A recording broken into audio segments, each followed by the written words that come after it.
Welcome to my latest video.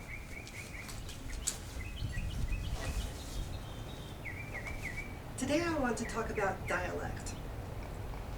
There's a story that my mom used to tell. She was a public school teacher, high school, in California. And she used to tell this story about one time she was at her classroom and the janitor came in and he was nervous about talking in front of the teacher. He was afraid she was going to correct his grammar. And he was trying to ask if he should sweep up the room, but he couldn't remember the past tense of the word sweep in formal English because formal English wasn't his native dialect. So he's trying to talk to her and he says, ma'am, you want me to sweep, sweep?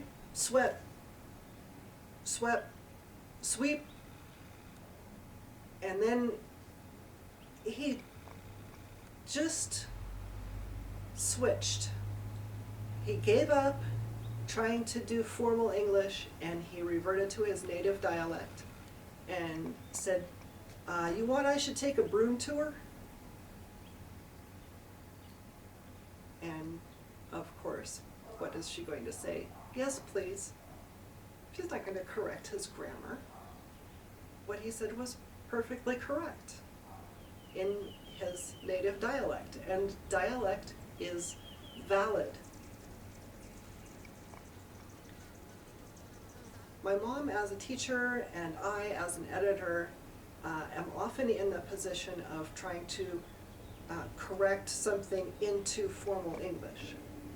If I'm editing an academic paper, I will correct it into formal English.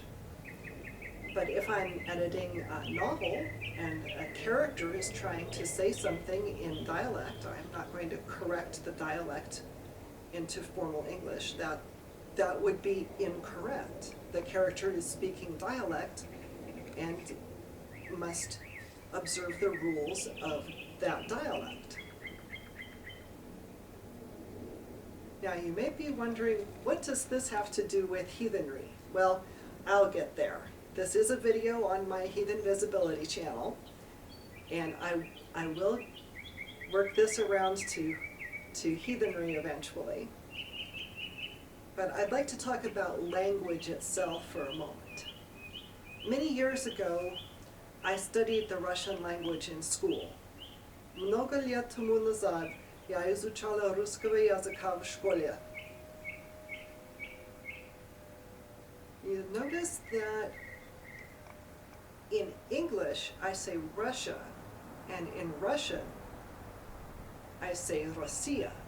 Russia, Russian, Россия, Русский. Or in the sentence I said, that's in a declined case, so it was Русского of the Russian language. Русский язык, русского языка. So obviously I know how to say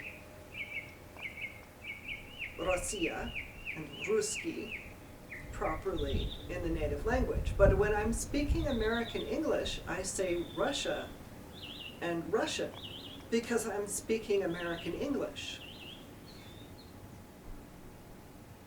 English isn't wrong Russian. That's obvious. But English also isn't wrong Icelandic. French isn't wrong Latin. If you're speaking American English and you want to say the name of Odin, that's how we say it. We say the name of Odin as Odin. There, see, I got around to heathenry eventually, didn't I? In Icelandic, that would be Oth. The. It's the sound. Oth. But that's not how you said it in all heathen languages throughout history. There's a language that the name is Wotan. There was a language in which the word Wednesday, for Day of Wotan made sense.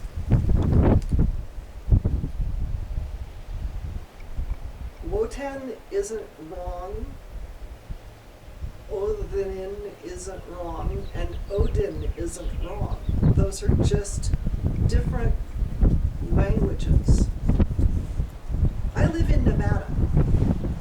When I say the word Nevada, I'm not pronouncing it the way it's pronounced in its original language. The original language in Spanish, that was Nevada. But if you say Nevada in American English, you're saying it wrong because it's not Spanish. The name Nevada as a state, spoken in American English, the way it is spoken by the local people who live here, is no longer pronounced the way it is pronounced in Spanish. And that's the way language works.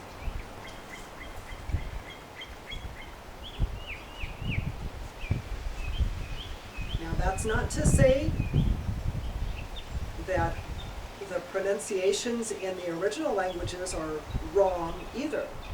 They're not wrong, they're just other languages.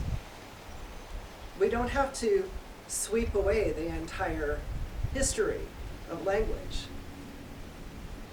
But if you are trying to tell people that you can't say the name Odin the way we say it in American English, well, I'm just going to take a broom tour. Sweep that right away. Thank you for coming to my little talk.